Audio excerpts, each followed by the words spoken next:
નમસ્કાર, Doordarshan mid day news સાથે હું છું હેમાંગીની પાટીલ। સમાચારની શરૂઆતમાં નજર કરીએ હેડલાઇન્સ પર।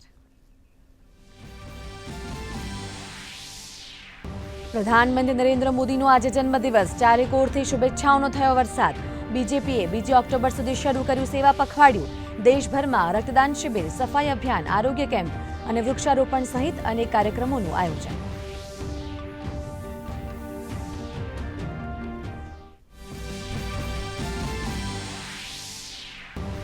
રાજ્યપાલ આચાર્ય દેવવ્રતે શાલ ઓઢાડીને પ્રધાનમંત્રીને જન્મદિવસની પાઠવી શુભેચ્છા। સ્વસ્થ ચિરાયુષ્યની કરી મંગલકામના। મુખ્યમંત્રી ભૂપેન્દ્ર પટેલે પીએમને જન્મદિવસની શુભેચ્છા પાઠવી। દાદા ભગવાનનું પુસ્તક ભેટમાં કર્યું અર્પણ, તો મુખ્યમંત્રીએ અડાલજ ખાતેથી સેવા સેતુ કાર્યક્રમનો કરાવ્યો શુભારંભ।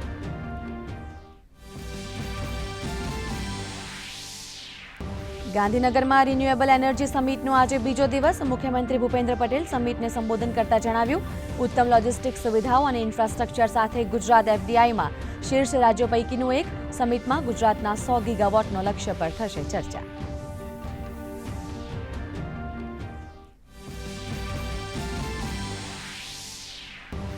પ્રધાનમંત્રી નરેન્દ્ર મોદીની ઓડિશાની મહિલાઓને ભેટ। પીએમએ રાજ્ય સરકારની સુભદ્રા યોજનાનો કરાવ્યો પ્રારંભ। 3800 કરોડ રૂપિયાની અન્ય વિકાસ પરિયોજનાઓનું પણ કર્યું લોકાર્પણ અને શિલાન્યાસ। પીએમ આવાસ યોજનાના લાભાર્થીઓ સાથે કર્યો સંવાદ।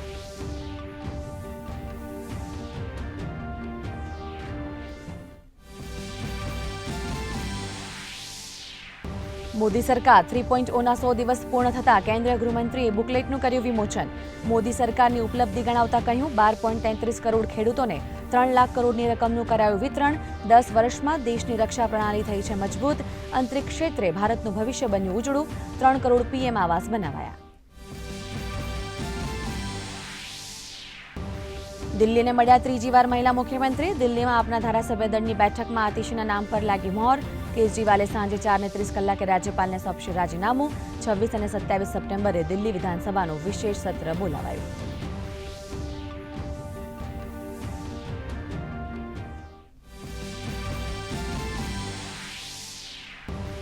દસ દિવસ ચાલનારા ગણેશ મહોત્સવનું આજે સમાપન। આજે અનંત ચતુર્દશીએ ધૂમધામથી બાપાને અપાઈ રહી છે વિદાય। મુંબઈમાં ગોઠવાયો ચુસ્ત બંદોબસ્ત।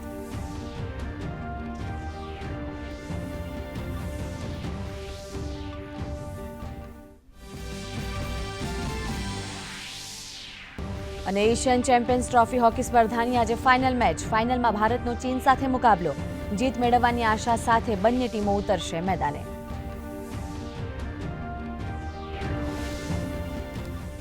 તો પ્રધાનમંત્રી નરેન્દ્ર મોદી ઓડિશાના ભુવનેશ્વરમાં જનસભાને સંબોધિત કરી રહ્યા છે। જોઈએ જીવંત પ્રસારણ। विशेष योजना की घोषणा की गई है। बीते 100 दिनों में ही सरकारी कर्मचारियों के लिए एक शानदार पेंशन योजना की भी घोषणा की गई है। जो कर्मचारी है, जो दुकानदार है, मध्यम वर्ग के उद्यमी है, उनके इनकम टैक्स में भी कमी की गई है। साथियों, बीते 100 दिन में ही ओडिशा सहित पूरे देश में 11 लाख नई लखपति दीदी बनी है। हाल में ही धान किसानों, तिलहन और प्याज किसानों के लिए बड़ा निर्णय लिया गया है।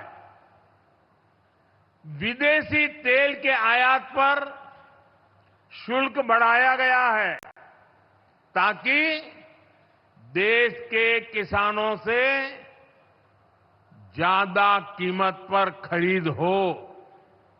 इसके अलावा बासमती के निर्यात पर लगने वाला शुल्क घटाया गया है। इससे चावल के निर्यात को बल मिलेगा और बासमती उगाने वाले किसानों को ज्यादा फायदा होगा। खरीफ की फसलों पर एमएसपी बढ़ाया गया है। इससे देश के करोड़ों किसानों को करीब 2 लाख करोड़ रुपए का फायदा होगा। बीते 100 दिन में सबके हित में ऐसे कई बड़े कदम उठाए गए हैं।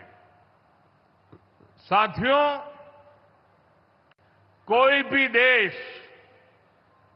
कोई भी राज्य तभी आगे बढ़ता है जब उसके विकास में उसकी आधी आबादी यानी हमारी नारी शक्ति की बराबर भागीदारी होती है।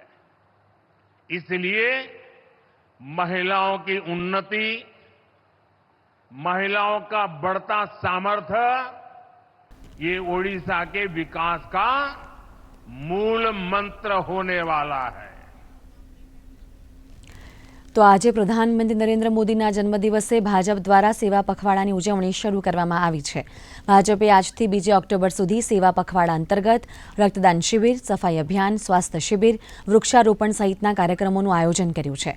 ભાજપ અધ્યક્ષ જેપી નડ્ડા દિલ્હી ખાતે સેવા પખવાડા કાર્યક્રમ શરૂ કરાવશે તેમજ પ્રધાનમંત્રીના જીવન પર આધારિત પ્રદર્શનને પણ ખુલ્લું મૂકશે।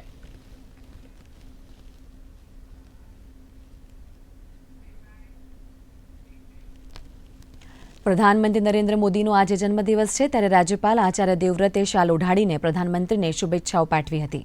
તેમણે પ્રધાનમંત્રીના સર્વાધિક યોગક્ષેમ અને સ્વસ્થ ચિરાયુષ્યની મંગલ કામના વ્યક્ત કરી હતી। તેમણે કહ્યું કે જીવન અને રાષ્ટ્ર પ્રત્યે આપનો દ્રષ્ટિકોણ ન માત્ર ભારતીયોને પરંતુ વૈશ્વિક સમાજને નવસ્ફૂર્તિ અને પ્રેરણા આપનારો છે। રાજ્યપાલે પ્રધાનમંત્રીને પ્રાકૃતિક કૃષિ ઉત્પાદનો ભેટ આપ્યા હતા। સાથે મુખ્યમંત્રી ભૂપેન્દ્ર પટેલે શાલ ઓઢાડીને પ્રધાનમંત્રી નરેન્દ્ર મોદીને જ્ઞાની પુરુષ દાદા ભગવાન પુસ્તક ભેટ આપ્યું હતું। તેમણે પીએમના યશકીર્તિથી પરિપૂર્ણ સુદીર્ઘ અને નિરામય જીવનની કામના કરતા કહ્યું કે ગુજરાતના મુખ્યમંત્રીથી લઈને ભારતના પ્રધાનમંત્રી સુધીનું આપનું પરિશુદ્ધ જાહેર જીવન દેશહિતને સૌથી ઉપર મૂકવાની આપની પ્રતિબદ્ધતા અને ભગીરથ પુરુષાર્થ થકી આપત્તિને અવસરમાં બદલવાનો આપનો અભિગમ અમારા સૌ માટે પ્રેરણાનો અનંત સ્ત્રોત છે।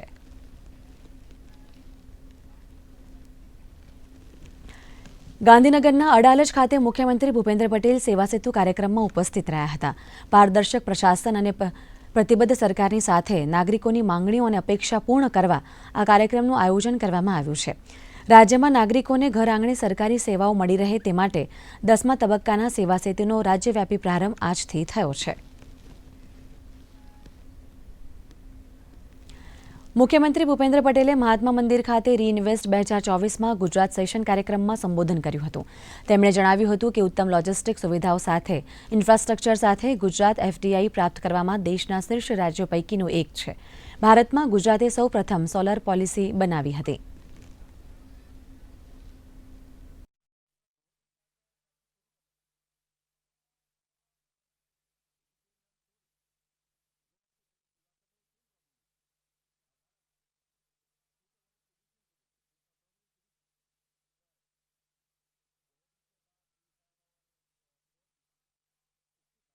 मैं केंद्र सरकार और प्रधानमंत्री जी का आभार प्रकट करता हूं कि इस समिट के आयोजन के लिए गुजरात को पसंद किया।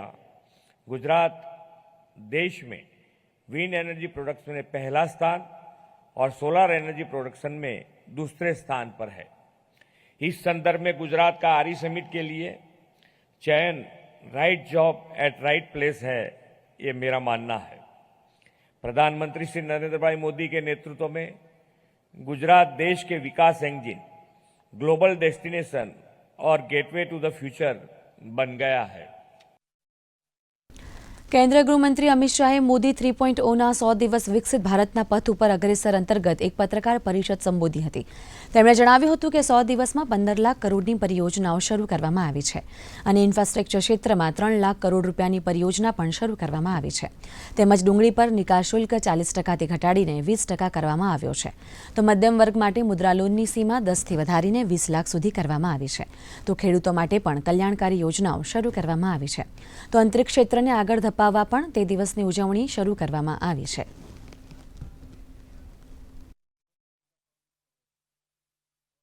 कि 10 साल में देश की बाहरी सुरक्षा, देश की आंतरिक सुरक्षा और देश की रक्षा प्रणाली, इसको मजबूत कर एक सुरक्षित भारत बनाने में नरेंद्र मोदी सरकार ने बहुत बड़ी सफलता मोदी जी के नेतृत्व में प्राप्त की है। शिक्षा के अंदर आमूलचूर परिवर्तन, हमारे चीर पुरातन शिक्षा शैक्षणिक मूल्यों को समाहित करते हुए, हमारी भाषाओं को गौरवान्वित करते हुए और आधुनिक से आधुनिक शिक्षा को समाहित करते हुए नई शिक्षा नीति लाने का काम नरेंद्र मोदी जी ने किया है। जब मेक इन इंडिया का नारा दिया गया, काफी लोग इसका मखौल उड़ाते थे, मगर आज मैं बहुत फख्र के साथ कह सकता हूं कि भारत पूरी दुनिया में उत्पादन का सबसे चहेता केंद्र बन चुका है और ये वास्तविकता है। हमारी डिजिटल इंडिया की योजना को दुनिया के कई देश समझना भी चाहते हैं, स्वीकारना भी चाहते हैं और उसको अपने विकास का आधार भी बनाना चाहते हैं। इकोनॉमी के 13 पैरामीटर्स में, चाहे बैंकिंग हो, चाहे मुद्रास्फीति हो, चाहे विकास दर हो, हर पैरामीटर में हमने डिसिप्लिन लाई है और प्रगति भी की है। अंतरिक्ष के क्षेत्र में आज सभी लोग भारत का अंतरिक्ष के क्षेत्र में भविष्य उज्जवल है, इसको एक्नोलेज करते हैं। અરવિંદ કેજરીવાલે દિલ્હીના નવા મુખ્યમંત્રી તરીકે આતિશીના નામનો પ્રસ્તાવ મૂક્યો હતો, જેને તમામ સભ્યોએ ધારાસભ્ય દળના નેતા તરીકે આતિશીના નામને મંજૂરી આપતા હવે આતિશી દિલ્હીના નવા મુખ્યમંત્રી બનશે। હાલના મુખ્યમંત્રી અરવિંદ કેજરીવાલ સાંજે 4:30 વાગે રાજ્યપાલને પોતાનું રાજીનામું સોંપશે। તો હરિયાણા વિધાનસભાની ચૂંટણી માટે ચૂંટણી પ્રચાર વેગીલો બન્યો છે। આજે ભાજપના વરિષ્ઠ નેતા અને કેન્દ્રીય ગૃહમંત્રી અમિત શાહ હરિયાણામાં બપોરે 2:30 વાગે ભિવાનીના લોહારુમાં રેલી કરશે, તો બીજી જનસભા ફરીદાબાદના સેક્ટર 12માં 4 વાગે કરવામાં આવશે। તો જમ્મુ કાશ્મીરમાં ત્રીજા તબક્કાની ચૂંટણી માટે નામ પરત લેવાની આજે છેલ્લી તારીખ છે। અહીં અંતિમ તબક્કાની ચૂંટણી 4 ઓક્ટોબરના રોજ યોજાશે। કોલકાતામાં જુનિયર ડોક્ટર્સની હડતાલ હજુ પણ સમેટાઈ નથી। દરમિયાન મમતા બેનર્જીએ જુનિયર ડોક્ટર સાથે વાતચીત કરી હતી। 5માંથી 3 માંગણી સ્વીકારવામાં આવી છે। મમતા બેનર્જીએ ડોક્ટરને વિશ્વાસ આપ્યો છે કે સીપી વિનીત ગોયલને હટાવીને નવા અધિકારીને કાર્યભાર સોંપવામાં આવશે। તો ડોક્ટરની માંગણીને ધ્યાનમાં રાખતા રાજ્ય ચિકિત્સા શિક્ષા અને સ્વાસ્થ્ય સેવા નિદેશકને હટાવી દેવામાં આવ્યા છે। જુનિયર ડોક્ટર એસોસિએશન અને મમતા બેનર્જીની વાતચીત બાદ ડોક્ટરોએ કહ્યું કે ન્યાય મેળવવા તેઓ હડતાલ ચાલુ રાખશે। દરમિયાન કોલકાતા રેપ અને મર્ડર કેસમાં આજે સુપ્રીમ કોર્ટમાં સુનાવણી થશે અને સીબીઆઈ તથા પશ્ચિમ બંગાળ સરકાર બંને પોતપોતાનો પક્ષ રજૂ કરશે। जूनियर डॉक्टर का बात सुनने के लिए, लेकिन हमारा पुलिस भी बहुत सारे काम करते हैं। अगर काम करते करते किसी को 2 मिनट देर हो जाता है, कोई काम पे अगर थोड़ा गलती हो जाता है तो उसको लेके, अगर किसी को गुस्सा है तो गुस्सा निभाने के लिए, गुस्सा निपटाने के लिए हमने कोशिश किया। हेल्थ डिपार्टमेंट, पुलिस डिपार्टमेंट में जो जस्टिस उन्होंने मांगा, हमें कोशिश किया। हमारा पुलिस जो सीपी को हम चेंज करने का फैसला किया है, उनको साथ बात करके उनको कॉन्फिडेंस में लेके, उन्होंने भी नहीं चाहते थे जितना उसका खिलाफ में बहुत सारे बात उठाया। उन्होंने भी कहा कि हमारा भी परिवार है, हमारा परिवार को अच्छा नहीं लगता, इसी के लिए हम भी छोड़ने चाहते हैं। उन्होंने खुद डॉक्टर लोग जब मिलने गया था तब उन्होंने बताया। बंगाल के चप्पे चप्पे में आंदोलन चल रहा था। बंगाल की जनता मांग कर रही थी कि एक्शन लिया जाए और बंगाल की जनता इस मुख्यमंत्री के ऊपर पूरा विश्वास खो चुकी है। बंगाल ગાંધીનગર ખાતે પથિકાશ્રમ એસટી ડેપોમાં કેબિનેટ મંત્રી ઋષિકેશ પટેલ સ્વચ્છતા અભિયાનની શરૂઆત કરાવી હતી। તેમણે ગાંધીનગરમાં કાર્યકરો સાથે સફાઈ કરીને સ્વચ્છતા જાળવવાનો સંદેશ આપ્યો હતો, તેમજ પ્રધાનમંત્રી નરેન્દ્ર મોદીને જન્મદિવસની શુભેચ્છા પણ પાઠવી હતી। આદરણીય પ્રધાનમંત્રીએ આપેલી મુહિમને અને એમાં પણ જ્યારે લાલ કિલ્લા ઉપરથી એમને કહ્યું હતું કે સફાઈ એ સ્વચ્છતા એ લોકોનો સ્વભાવ બને, કારણ કે સ્વચ્છતાની સાથે આરોગ્યના પ્રશ્નો પણ જોડાયેલા છે અને સાથે એક સુંદર વાતાવરણનું સમાજમાં નિર્ણય થાય, ગામમાં થાય, શહેરમાં થાય, નગરપાલિકામાં થાય, એના માટેનો જે એમને સંદેશો આપ્યો હતો, સમગ્ર ભારત વર્ષના લોકોએ એ વાત ઉપાડી લીધી છે। આ સ્વચ્છતાનો વિષય એ લોકો સાથે વણાતો જાય છે અને કોઈ પણ નવી શરૂઆત એ લોકોનો સ્વભાવ બનાવવાની આ પ્રક્રિયા જ્યારે ચાલુ થઈ છે, ત્યારે આજે મેયરશ્રી, ગાંધીનગરના તમામ કાર્યકર્તાઓ સાથે આ જે ગાંધીનગરનું બસ સ્ટેન્ડ છે એને સાફ કરવા માટેનું અમારા કાર્યકર્તાઓએ એક ઝુંબેશના સ્વરૂપે આજે ગાંધીનગર કાર્યકર્તાઓએ આ બસ સ્ટેન્ડ સાફ કરવાનું જ્યારે નક્કી કર્યું છે ત્યારે સમગ્ર ગુજરાતની અંદર ઠેર ઠેર આ સ્વચ્છતાનો કાર્યક્રમ થવા જઈ રહ્યો છે.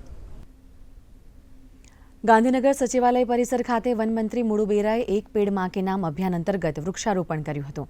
સચિવાલયના 2300 કર્મચારીઓએ પણ વૃક્ષારોપણ કરીને પર્યાવરણ જાળવણીનો સંકલ્પ લીધો હતો. ઉલ્લેખનીય છે કે આજે રાજ્યના 33 જિલ્લાઓની કચેરી ખાતે વૃક્ષારોપણ કરવામાં આવશે.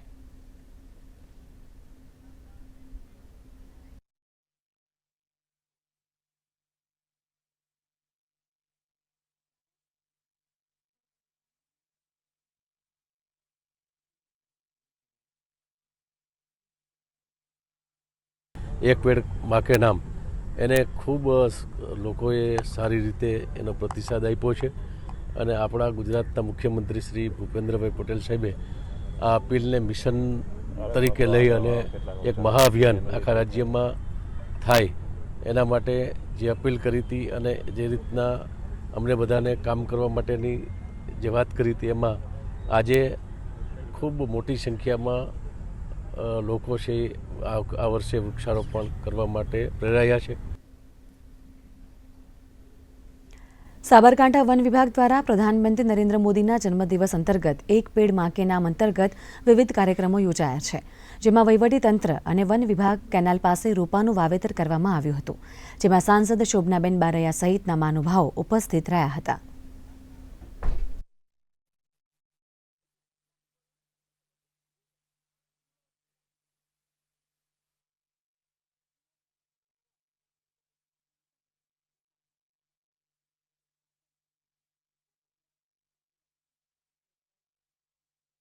આપણા વિશ્વ નેતા અને વિકસિત ભારતના સ્વપ્ન દ્રષ્ટા એવા માન્ય વડાપ્રધાન શ્રી મોદી સાહેબનો જન્મદિવસ છે.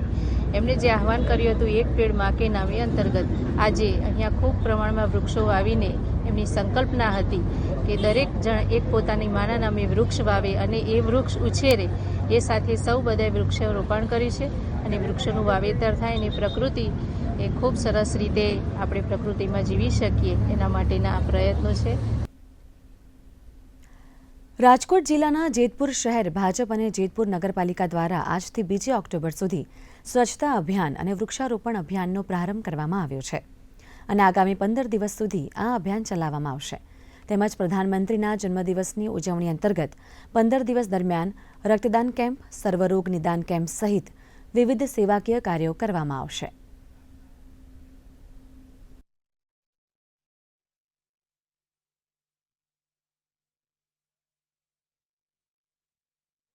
આવનારા દિવસોમાં બ્લડ ડોનેટ કેમ્પ, સર્વરોગ નિદાન કેમ્પ એ રીતના કાર્યક્રમોનું આયોજન કરવા જઈ રહ્યા. તો આ તકે ખાસ લોકોને માટે એક અમારે સંદેશ દેવો છે કે જ્યારે નગરપાલિકાના ટીપર વાહનો દ્વારા કચરો કલેક્શન કરવા આવે ત્યારે પોતપોતાનો કચરો એ ટીપર વાહનમાં નાખે અને જેતપુરને સ્વચ્છ અને રળિયામણું બનાવે. નગરપાલિકા દ્વારા સ્વચ્છતા હી સેવા એનો આજે પ્રારંભ કરેલ છે. આ 15 દિવસ સુધી શહેરની અંદર જે વિસ્તારો, અલગ અલગ વિસ્તારોને સાફ સફાઈ કરવામાં આવશે. અમારા 17 જેટલા ટીપર વાહન અને 11 જેટલા ટ્રેક્ટરોની મદદથી સમગ્ર શહેરને સ્વચ્છ બનાવવા માટે નગરપાલિકા દ્વારા એક ભગીરથ આયોજન હાથ ધરેલ છે. આની અંદર વૃક્ષારોપણને પણ આપણે મહત્વ આપીએ છીએ. અમદાવાદમાં ધારાસભ્ય અને પૂર્વ મેયર અમિત શાહની ઉપસ્થિતિમાં પ્રધાનમંત્રી નરેન્દ્ર મોદીના જન્મદિવસની ઉજવણી કરવામાં આવી હતી. આ અવસરે ભાજપ દ્વારા વિવિધ સેવા કાર્યોનું આયોજન થયું છે. તેમજ વસ્ત્રાપુર અંધજન મંડળ ખાતે બાળકોને ભોજન પીરસવામાં આવ્યું હતું.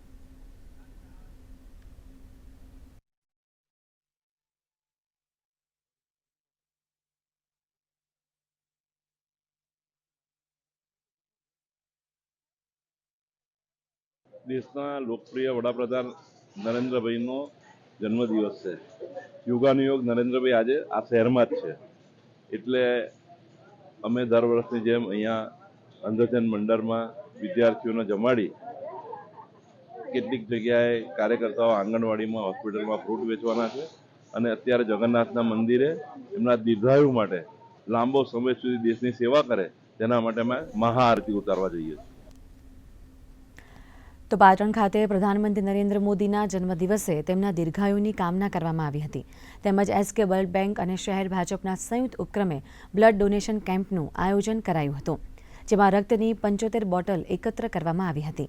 આ પ્રસંગે પાટણ નગરપાલિકાના પ્રમુખ હિરલબેન પરમાર, રોટરી ક્લબના સભ્યો સહિત જિલ્લા તથા શહેર ભાજપના પદાધિકારીઓ ઉપસ્થિત રહ્યા હતા.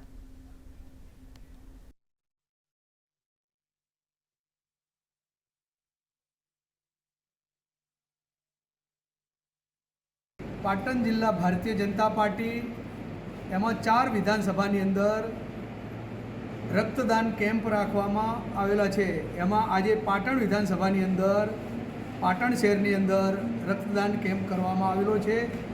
સેવા પખવાડું એટલે કે 15 દિવસ સુધી અલગ અલગ વિવિધ કાર્યક્રમો રાખવામાં આવેલા છે. પાટણ જિલ્લાની અંદર વૃક્ષારોપણ, એક પેડ માં કે નામ, સ્વચ્છતા અભિયાન, સેવા કાર્યો, અલગ અલગ વિવિધ કાર્યક્રમો રાખવામાં આવેલા છે ભારતીય જનતા પાર્ટી દ્વારા. નર્મદા જિલ્લામાં પ્રધાનમંત્રી નરેન્દ્ર મોદીના જન્મદિવસ નિમિત્તે રાજપીપળા નગરપાલિકા દ્વારા સેવા હી સ્વચ્છતા અંતર્ગત સફાઈ અભિયાન હાથ ધરવામાં આવ્યું હતું. સિવિલ હોસ્પિટલ ખાતેથી શરૂ થયેલ આ અભિયાનમાં નાંદોદના ધારાસભ્ય દર્શનાબેન દેશમુખ, નર્મદા જિલ્લાના ડીડીઓ અંકિત પન્નુ સહિતના મહાનુભાવો જોડાયા હતા.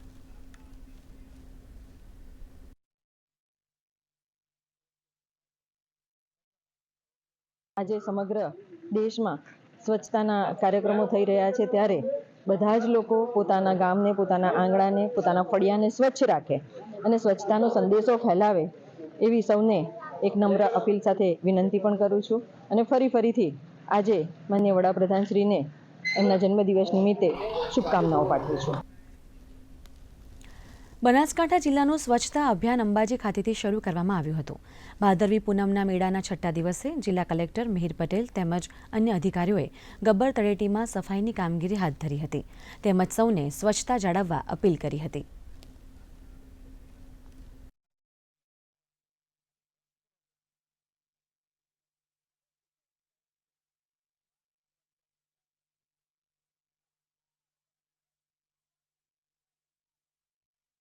સ્વચ્છતા એ ખાલી ઝુંબેશ રૂપે મર્યાદિત ન રહેતા આપણા સામાન્ય જીવનમાં આવે, આપણા સ્વભાવમાં આવે અને સ્વચ્છતા એ જ આપણા સંસ્કાર બને, એ થીમ સાથે આ વર્ષના સ્વચ્છતા હી સેવા કેમ્પેનની ઉજવણી થઈ રહી છે. હું મારા બનાસકાંઠા જિલ્લાના સૌ નાગરિકોને અપીલ કરું છું કે ગમે ત્યાં બહાર આપણે રસ્તામાં કચરો ના ફેંકીએ. મહીસાગર જિલ્લામાં સ્વચ્છતા હી સેવા અભિયાન અંતર્ગત સ્વચ્છતા હી સ્વભાવ, સ્વચ્છતા સંસ્કાર, સ્વચ્છતા કાર્યક્રમમાં જિલ્લા વહીવટીતંત્ર અને લુણાવાડા નગરપાલિકા દ્વારા વિશેષ કાર્યક્રમ યોજાયો હતો.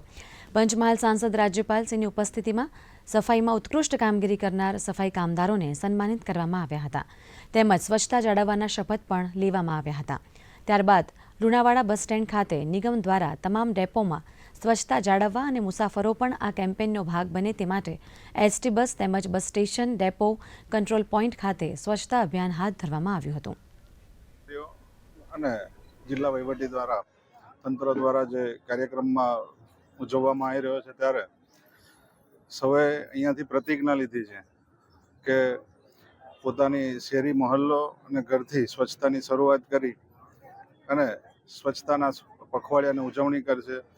આ 7 દિવસ પૂરતું, પખવાડિયા પૂરતું નહીં પણ કાયમ જ સ્વચ્છતા રહે એ માટેના સૌ પ્રયત્ન કરશે. અને આપના માધ્યમથી આપના યશસ્વી પ્રધાનમંત્રી નરેન્દ્રભાઈ મોદી સાહેબને પણ જન્મદિવસની અનંત શુભકામનાઓ આજના દિને. આજ રોજ લુણાવાડા બસ સ્ટેન્ડ ખાતે પંચમહાલ જિલ્લાના સાંસદ શ્રી, કલેક્ટર સાહેબ શ્રી આજ રોજ ઉપસ્થિત રહ્યા હતા અને સ્વચ્છતા અંગેનું માર્ગદર્શન આપ્યું હતું. જો તો ગંદકી કરવી નહીં, કચરો કચરા પેટીમાં જ નાખવો. નર્મદા જિલ્લામાં પણ સેવા સેતુના 10મા તબક્કામાં કુલ 13 વિભાગોમાં 53 સેવાઓનો ગ્રામ્ય અને શહેરી વિસ્તારમાં સમાવેશ કરાયો છે. નાંદોદના બદામ ખાતે 27 ગામોને આવરી લેતો કાર્યક્રમ પ્રાથમિક શાળા બદામ ખાતે યોજાયો હતો. આ સેવા સેતુ આગામી 31 ઓક્ટોબર 2024 સુધી કાર્યરત રહેશે, જેમાં ગ્રામ્ય વિસ્તારમાં તાલુકા દીઠ 3 કાર્યક્રમ અને શહેરી વિસ્તારમાં પણ નગરપાલિકા દીઠ 2 કાર્યક્રમોનું આયોજન કરાશે.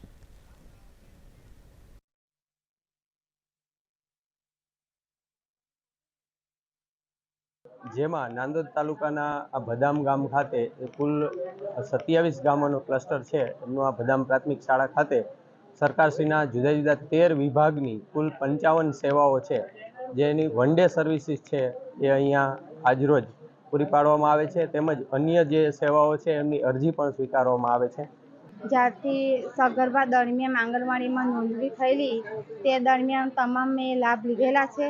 આજે મારું બાળક તંદુરસ્ત છે અને દૂધ સંજીવનીનો લાભ બી આપું છું અને બાળ શક્તિ એને ખવડાવું છું. જ્યાં બાળકને આજે રેશન કાર્ડમાં KYC બી કરાવ્યું છે. મને તમામ બધા લાભ મળે છે. મારા ઘરવાળાનું આઈસર કાર્ડ હતું ને મારું નહોતું, એ અહીં દાખલ અમારું નામ ખાયેલું અને આઈસર કાર્ડ બન્યું. સરકારનું આયોજન લાભ મળશે. અમદાવાદ દૂરદર્શન કેન્દ્ર ખાતે પણ સ્વચ્છતા પખવાડિયા અંતર્ગત સ્વચ્છતા અંગેની પ્રતિજ્ઞા લેવામાં આવી હતી. દૂરદર્શન કેન્દ્ર ખાતે એન્જિનિયરિંગ વિભાગના ડેપ્યુટી ડાયરેક્ટર IG પરમારે સૌને સ્વચ્છતા જાળવવા અંગેના શપથ લેવડાવ્યા હતા. આ કાર્યક્રમમાં એન્જિનિયરિંગ વિભાગના DDG સત્યજીત દાસ, સમાચાર વિભાગના ડેપ્યુટી ડાયરેક્ટર ઉત્સવ પરમાર તેમજ પ્રોગ્રામ હેડ હિમાંશુ મહેતા સહિતના અધિકારીઓ તેમજ કર્મચારીઓ ઉપસ્થિત રહ્યા હતા.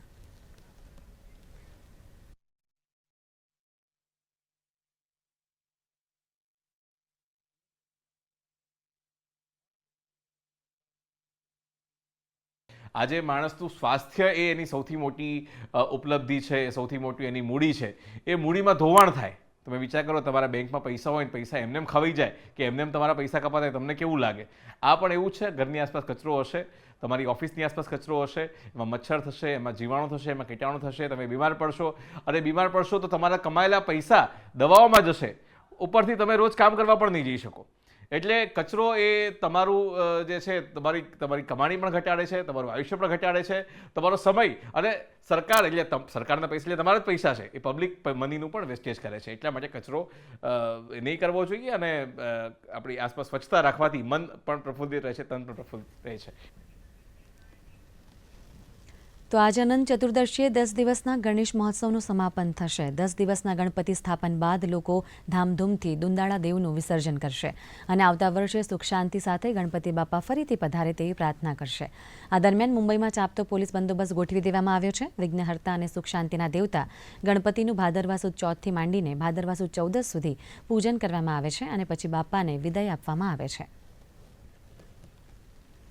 તો એશિયન ચેમ્પિયન્સ ટ્રોફીમાં ભારતનો ફાઇનલ મુકાબલો યજમાન ચીન સામે થશે. ભારતીય ટીમે સતત અજય રહીને તમામ મેચ જીતી છે અને આ મેચમાં ઉત્તમ પ્રદર્શન કર્યું છે. ભારતીય ટીમે સેમીફાઇનલમાં સાઉથ કોરિયાને 4-1થી હરાવીને ફાઇનલમાં સ્થાન મેળવ્યું હતું. ભારતીય ટીમે સતત 4 વાર એશિયન ચેમ્પિયન્સ ટ્રોફી જીતી છે અને જો ટીમ આજે જીત મેળવશે તો આ ભારતીય ટીમની 5મી જીત હશે. આ સાથે જ આ બુલેટિન સમાપ્ત થાય છે. નમસ્કાર.